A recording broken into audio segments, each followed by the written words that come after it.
Amém, irmãos? Jesus é o Senhor.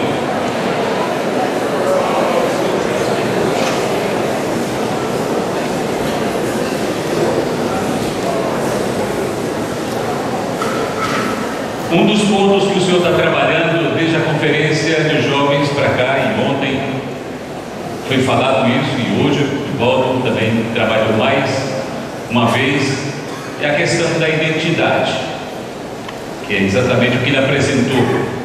O fato de você dizer em alto e bom som que é um cristão. Quem quer dizer em alto e bom som, eu sou um cristão? Aleluia. O Salmo 74,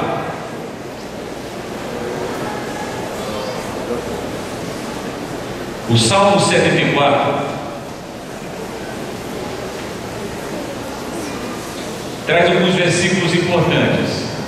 Primeiramente, irmãos, quero enfatizar aqui: quando dizemos que alguém tem identidade, estamos dizendo que alguém tem uma cultura, alguém tem valores, tem convicções. E vós apresentou alguns pontos aqui que figuravam os símbolos dos judeus, algumas coisas que caracterizavam que eles eram diferentes. O inimigo, ele quer derrubar tudo isso. Quando Nabucodonosor entrou em Jerusalém, ele derrubou o templo, ele desfez com o sacerdócio, com os profetas, levou consigo os utensílios, exatamente para que o povo não tivesse mais o que olhar. O Salmo 74, versículo 2 diz assim: lembra-te da tua congregação, que adquiriste desde a antiguidade, que remiste para ser a tribo. Eles eram uma tribo. No Novo Testamento, a tribo de Deus é a igreja. Somos nós. Somos a tribo de Deus. E aqui nós temos a nossa cultura. Nós temos os nossos valores. O versículo 4 diz: os teus adversários bramam no lugar das assembleias e aldeiam os seus próprios símbolos. Olha aqui, os adversários, eles querem entrar na nossa assembleia, querem entrar na nossa casa e quer altear os seus símbolos, quer trazer as coisas deles para cá, quer trazer os seus símbolos que caracterizam o mundo para a nossa casa. Nós vamos aceitar isso? O versículo 5 fala: parecem-se com os que brandem machado no espesso da floresta. Então é como se ele tivesse machado e fosse cortando as coisas e fosse removendo os símbolos deles. O versículo 8 diz: disseram no seu coração, acabemos com eles de uma vez. O versículo 9: já não vemos os nossos símbolos, já não há profetas. Então a nação estava aqui praticamente acabada em função dos seus símbolos terem sido removidos. Nós temos símbolos importantes pelos quais nós devemos lutar. Nós colocamos aqui 5 coisas pelo menos que são importantes e que caracterizam a nossa cultura, caracterizam o fato de você ser um cristão. E a primeira delas é a Bíblia. O inimigo quer pegar o machado e cortar a Bíblia, quer remover a Bíblia de você. Outro ponto importante, que é um símbolo que caracteriza cada um de nós como filhos de Deus, é o fato de nós invocarmos o nome do Senhor. Não permita que o inimigo pegue o machado e corte isso, remova isso da sua vida. Outro símbolo importante, outro valor importante, que figura o fato de nós sermos cristãos, é o nosso testemunho. Testemunhar o Senhor. Como o Divaldo falou, quando você chega, ó, ele é um cristão. Se isso for removido, acabou o brilho, acabou a expressão. O senhor não tem mais com quem contar na terra, o senhor não tem mais com quem contar no trabalho. Então o inimigo ele está procurando, com o seu machado cruel, cortar todas essas coisas. As reuniões da igreja, irmãos, como as reuniões caracterizam, trazem um símbolo importantíssimo de que nós somos um povo de propriedade exclusiva de Deus. Nós nessa terra paramos para ouvir Deus. No fim dos tempos, as pessoas vão participar muito menos de reuniões. Na verdade, uma das características do fim dos tempos é o inimigo alcançar êxito na sua vida, removendo de você o interesse pelas reuniões. Você não se sente mais impactado, não valoriza, não busca, não faz muita questão. Isso traduz que o machado está aí sendo batido na sua vida, até o interesse sumir de tudo. Nós temos que amar as reuniões, as assembleias do Senhor, temos que amar as reuniões da igreja, temos que amar as reuniões ministeriais. As reuniões ministeriais são aquelas reuniões onde no sábado nós abrimos a Bíblia, estudamos um livro e apresentamos a palavra para os santos, e ali nós saímos encorajados, ajudados, alimentados, iluminados para prosseguir e nos manter firmes nesse mundo com os nossos símbolos. As conferências também são importantes. Igual perguntou, e eu quero perguntar de novo porque é bonito, com o timão erguida. Quem vai para a fé das primícias, levanta a mão. Diga amém. Diga assim, esse símbolo aqui não vou deixar não. Outro ponto importante, irmãos, são os serviços da igreja. Lá no mundo, você, para trabalhar, você tem que ser pago. E se não pagar você não trabalha. Mas na igreja nós temos uma cultura.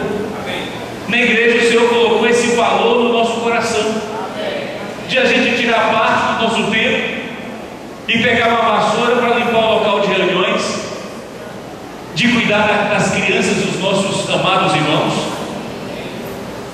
não é? Nós servimos. Então nós temos aqui pelo menos 5 coisas importantes que você não pode abrir mão, e o inimigo está com o machado para cortar isso de você. Ele quer remover de você, em primeiro lugar, a sua Bíblia, a liberdade de você invocar o nome do Senhor, o testemunho que você precisa dar e tem que dar aonde quer que você esteja, tirar da gente as reuniões, as conferências, e tirar de nós esse direito que nós temos de servir o Senhor. Eu faço uma pergunta para você: onde estão esses símbolos na sua vida? Já não vemos os nossos símbolos, já não há profetas, estava tudo acabado. Mais tarde o Senhor restaurou isso aí. Na nossa vida nós precisamos todos os dias ter comunhão com o Senhor e dizer: Senhor, eu quero restaurar esses símbolos na minha vida. Eu quero ter um novo começo em cima de cada um desses itens aqui. Irmãos, eu tenho um tablet, tenho um smartphone, está ali, e tenho a minha Bíblia no tablet, mas eu não abro mão disso aqui. Eu não abro mão. Isso aqui é um símbolo. Isso aqui é um símbolo. Essa coisa preta aqui, que já assustou muita gente no passado, você precisa continuar andando com ela. Você precisa chegar no trabalho e colocar ela lá. O estudante tem que tirar ela dentro da bolsa, tem que decorar. Isso é um símbolo.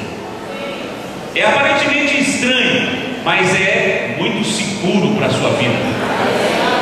Devemos amar a palavra do Senhor, devemos trazer a Bíblia para as reuniões, devemos colocar a Bíblia dentro de nossas casas. Eu sou muito desesperado com Bíblias. Eu acho que foi a dificuldade que eu tive de adquirir a primeira. Então depois que eu comecei a trabalhar, eu pensei, agora eu vou comprar muitas Bíblias. Só eu tenho mais de 20 Bíblias na minha casa. Eu tenho o prazer de chegar ali naquela mesa e olhar para aquele estante e ver Bíblias e mais Bíblias. Toda vez que eu vou no lugar e penso, eu olho para a Bíblia, eu vou levar essas Bíblias para minhas filhas. Todo mundo lá tem Bíblia de tudo que é tradução. E elas ficam 2 dias comigo, olha, lê esse capítulo aqui, mas com um comentário. É o nosso símbolo, irmãos. Se esses valores que estão aqui dentro não forem colocados no seu coração, o inimigo vai alcançar muito espaço na sua vida. Então esses símbolos todos dão para nós a nossa identidade.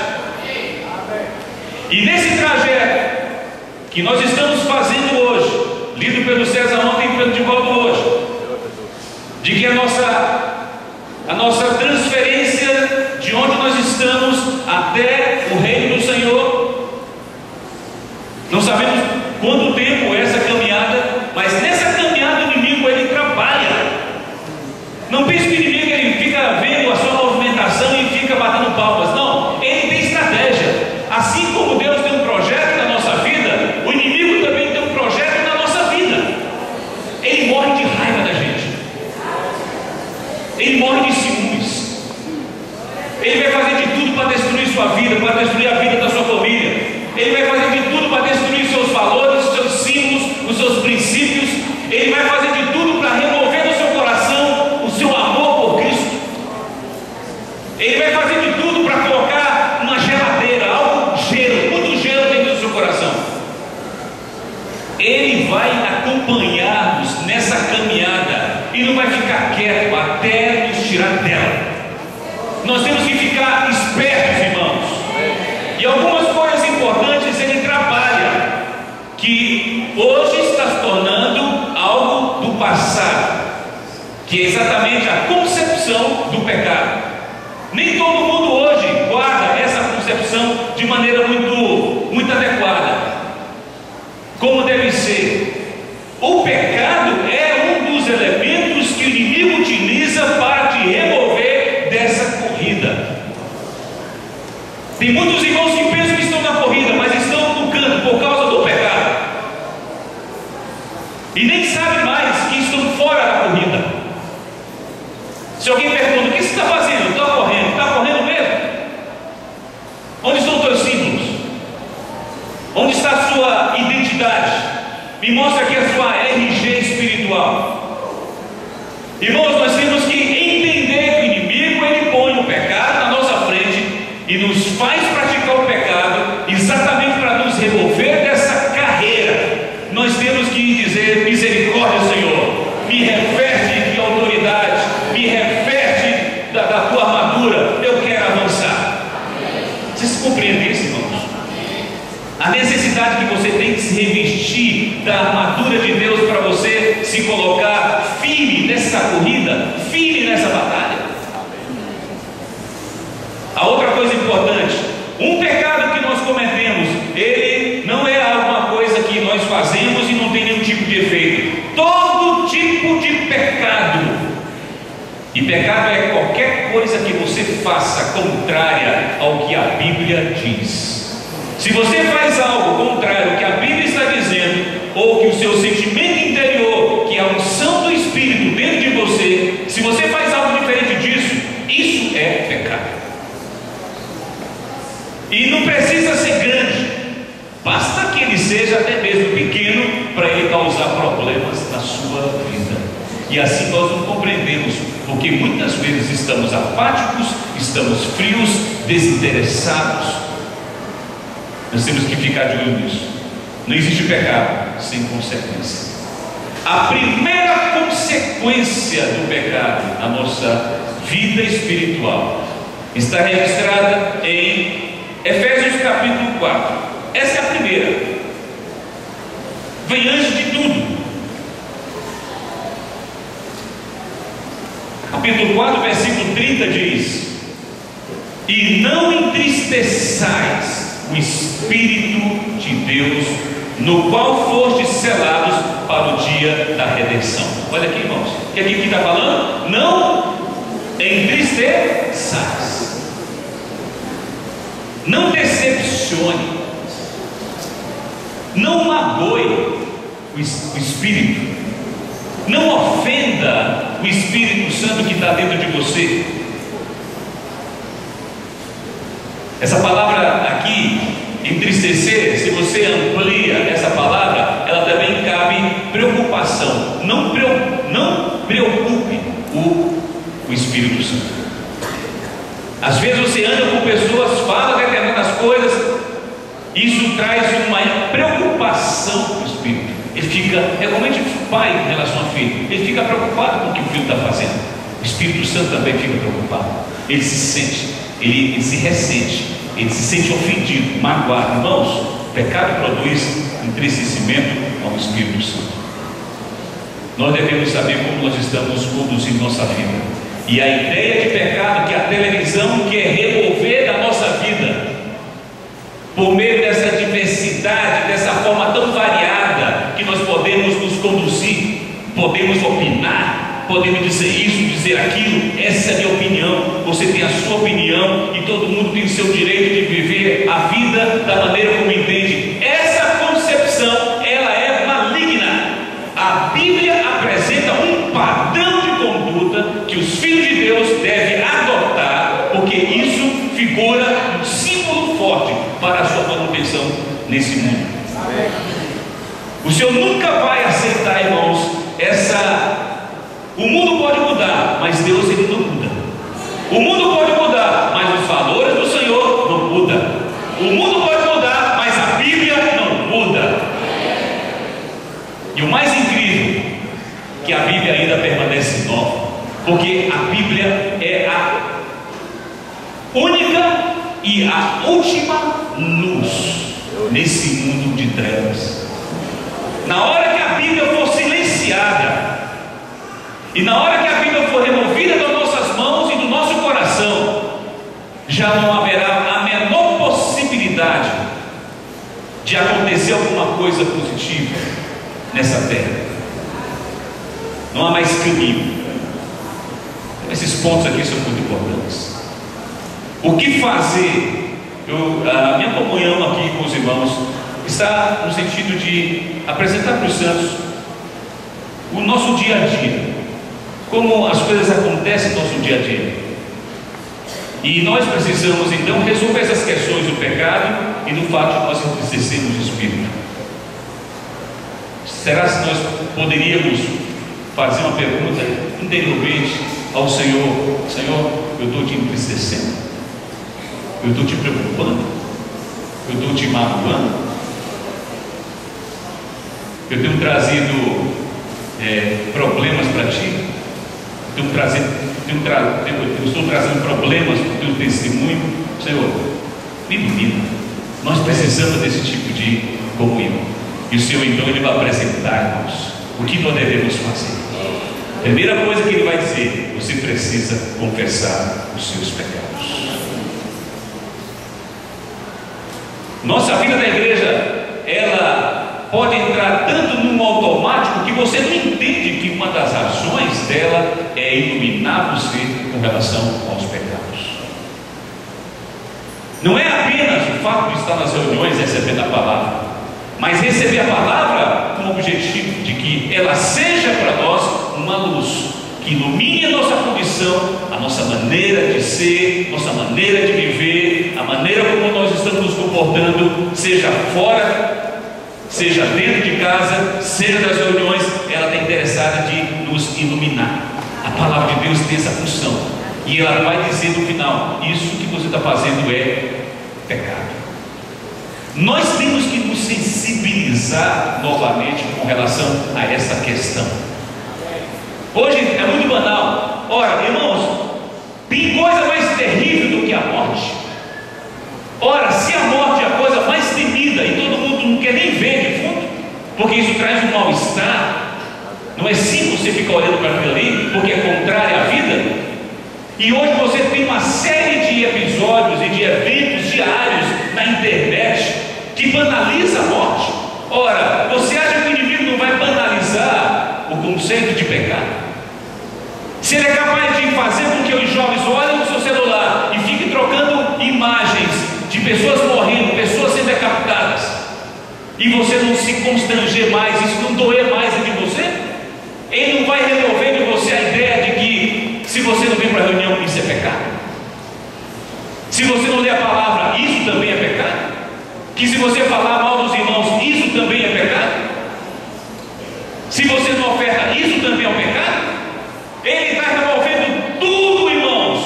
O inimigo está com um projeto violento para acabar com as nossas vidas e tirar todos os símbolos que caracterizam a nossa identidade de que nós somos filhos de Deus e que nós estamos apenas passando dessa terra e indo para o reino. Ele está fazendo esse trabalho de destruição e nós não podemos aceitar que isso entre na vida da igreja, entre na sua vida e entre na sua casa. Nós não podemos aceitar. Ver nossos filhos se perdendo, ver irmãos se perdendo, nós não podemos aceitar. Confessar os pecados.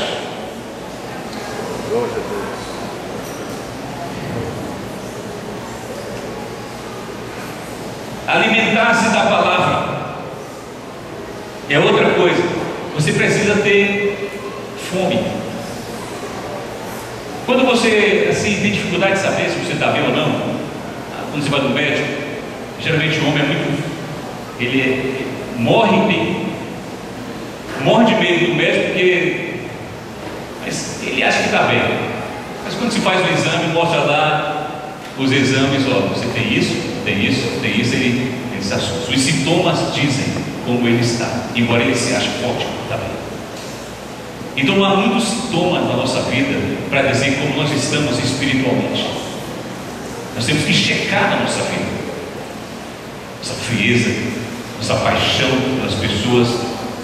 Nós estamos contatando, pregando o Evangelho, são elementos que mostram que nós temos dificuldades. O fato de nós não estarmos amando a palavra, de você não ter um momento especial na sua casa de leitura da Bíblia, irmãos, nós temos que criar isso, é a nossa cultura. Nós temos que trazer isso para dentro da nossa casa. Você tem que ter um período de leitura da Bíblia. Você precisa abrir a Bíblia e ler com seus filhos. Isso aí é que vai trazendo, irmãos, a renovação. Isso vai trazendo para nós essa identidade que o inimigo não quer fazer com que a gente perca. E a palavra de Deus tem uma das funções de nos alimentar. Quem já viu pessoa faminta alegre? Nunca ninguém viu. Tem gente que quanto mais fome ele tem, mais irritado ele fica. A fome gera irritação, não é? Tem gente que a gente sabe, não fala comigo não, porque está chegando meu dia. Quando dá meu dia, começa a ficar irritado, porque ele está com fome. E espiritualmente é a mesma coisa, irmãos. Meio-dia, se você ainda não se alimentou, você começa a dar problema. Se você não tem comunhão com o Senhor de manhã e no transcurso do dia, ora, como é que vai ser a sua vida? Você está nervosa, você está nervoso, você está irritado, o marido fala e você, ninguém sabe por quê, porque no fundo, você está com fome da palavra de Deus, está se alimentando pouco. Temos que nos alimentar da palavra. Quando você abre a Bíblia e começa a ler, irmãos, ela é espiritual. A Bíblia, ela é um livro de vida, e na medida que você vai lendo, ela vai te vivificando, ela vai te alimentando, vai te fortalecendo. De repente você fica ali, você fica cheio de graça. Quando você está lendo a Bíblia e a mulher fala uma coisa, eu vou ir, meu anjo, vou ir. Sem Bíblia, anjo nada. Mas quando você está alimentado, meu anjo. Você quer resolver o problema da sua mulher? Compra a Bíblia para ela. Não adianta bater dela, não resolve.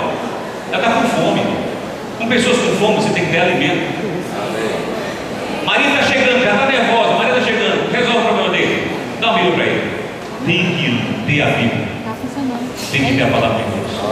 Vamos ler mais a Bíblia? Vamos ruminar mais a palavra de Deus? Vamos orar, ler mais versículos da Bíblia? Louvado seja o Senhor. Outro ponto importante é a oração. Essa oração aqui não é recitação de palavras. Essa oração aqui é comunhão com Deus. Você fala e Ele fala. Não é um monólogo, é um diálogo. Você fala e Ele fala. Isso é oração. Então, não apresente só o que você quer. Apresenta também o seu estado. Não só diga: Senhor, estou precisando disso. Estou precisando de uma geladeira nova. Estou precisando que você arrume com os adolescentes. Senhor, não ore somente assim. A comunhão, a oração é para você ter comunhão, é para Deus se infundir em você, Ele entrar em você e operar uma transformação em você. Por que o inimigo ele trabalha na nossa vida? Para tirar, veja bem, não é inútil, é um golpe certeiro. Por que ele trabalha na nossa vida, removendo nossos valores, nos levando a pecar? É porque quando nós temos uma vida assim, nós perdemos a nossa função. E aqui eu quero falar rapidamente. Eu não estou lendo tantos versículos, vou mostrar as referências aqui para vocês, por causa do tempo. Vou parafrasear esses textos aqui. Mas tem duas funções importantes que nós não podemos abrir mão. A igreja está precisando de pessoas que exerçam essas duas funções. A primeira função é a função de resgatar irmãos que estão hoje nas mãos do inimigo. E essa história do resgate está em Gênesis capítulo 14. Ali havia uma guerra entre 4 reis contra 5 reis, e esses 4 reis venceram os 5 reis. E entre esses reis vencidos estava o rei de Sodoma. E quem foi levado cativo? Ló. Quando Abraão soube dessa história, ele foi atrás de Ló. Ele levantou 318 pessoas, homens, e disse: vamos atrás do meu sobrinho, vamos atrás do meu irmão. E ele foi lá onde estavam aqueles 4 reis, mesmo tendo uma quantidade de pessoas menor, ele foi lá, arriscou a vida e tirou Ló das mãos do inimigo. Quando você lê o registro do Gênesis capítulo 14, lá diz que Ló, ele foi levado cativo e também foi levado os seus bens. O que o inimigo quer fazer é levar você e levar seus bens, tirar de você as suas riquezas. Nós temos riquezas, você é rico, o Senhor deu para você muita coisa, mas o inimigo ele está com um projeto de tirar você, pôr você no cativeiro e tirar seus bens.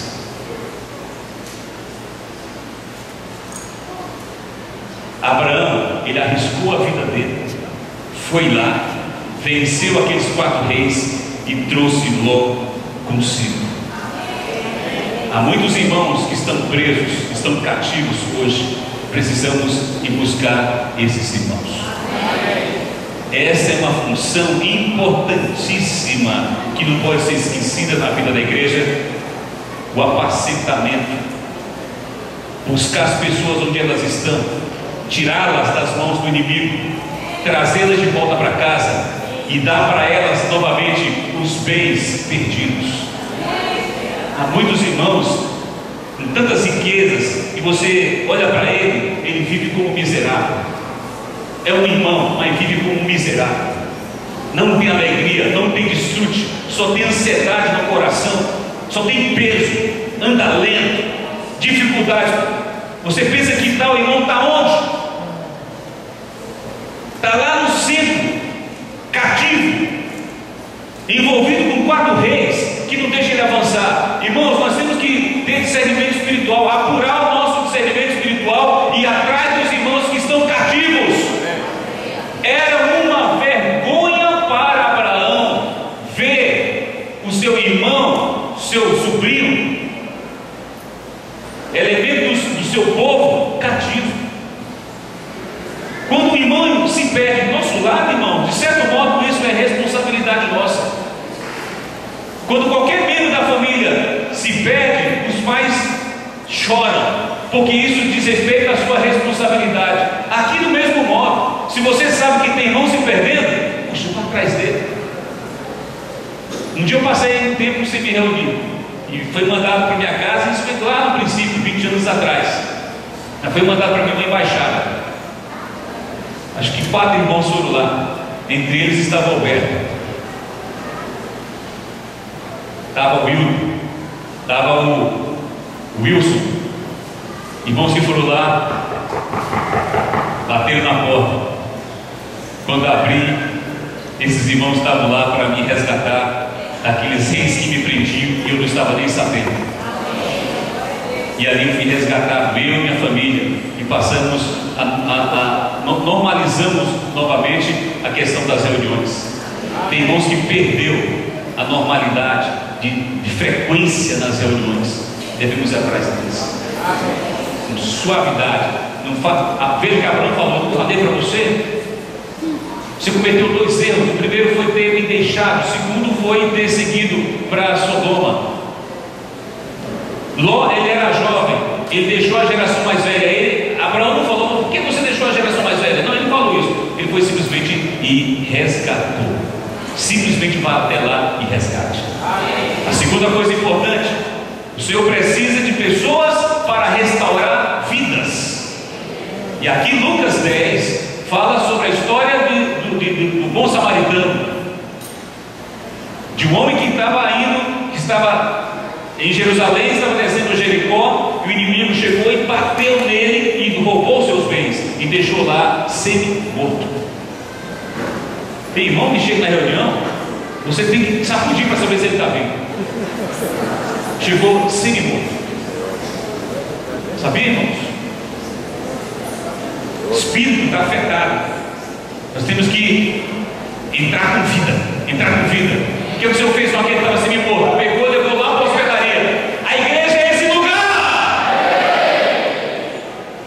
Conduzamos os irmãos para a hospedaria, que é esse ambiente maravilhoso, aonde o Senhor ele vai lutar, ele vai assistir. Irmãos, nós temos feridas que foram geradas ao longo do tempo. Tem irmãos magoados, chateados, tem irmão que não fala com o outro, tem irmão que está olhando atravessado todas as coisas, relacionamentos feridos, problema dentro de casa gera também feridas entre marido e mulher, filhos tendo dificuldade, adolescente levando os pais a perder a cabeça, filhos reprovados, reprovam de ano. Isso tudo vai trazendo uma situação de muita dificuldade dentro do lar para a vida da igreja, e as feridas vão se levantando. Essas pessoas precisam de alguém, de um bom samaritano, para levá-las para a hospedaria e ali receber um cuidado especial. Quem quer ser esse bom samaritano? Levanta a mão. Quem quer ser? Eu quero ser usado por ti, Senhor, para restaurar as vidas. Comprometa, coloque no seu coração esse desafio. Senhor, eu quero restaurar vidas, quero resgatar vidas e quero restaurar vidas. Quero tirar pessoas da mão do inimigo e quero também levar as pessoas que estão feridas, quero levá-las para a vida da igreja, para devolver a elas a alegria da salvação, para devolver a elas a alegria de estar juntos, a alegria de ler a Bíblia, a alegria de participar das conferências, a alegria de desfrutar junto com os irmãos da palavra e das riquezas do Senhor. Nós precisamos de irmãos assim. O Senhor precisa de irmãos assim. Então, essa é a questão. A identidade precisa ser guardada. Nós temos que ver duas coisas que o inimigo está fazendo: levando-nos a pecar e a tratar o pecado de qualquer maneira. Temos que ver que podemos estar entristecendo o espírito. Temos que mudar isso, confessando os pecados, nos alimentando da palavra do Senhor, orando, e dessa maneira a nossa função de restaurar vidas e de resgatar vidas e de restaurar vidas serão resgatadas. Louvado seja o Senhor. Amém. Essa palavra de ontem e de hoje, todas palavras colocadas aqui, possa causar um impacto na sua vida e você possa colocar essas palavras no seu coração, para você ser mais fortalecido, mais encorajado a prosseguir. Louvado seja o Senhor. Amém. Vamos ficar de pé, irmãos. Amém.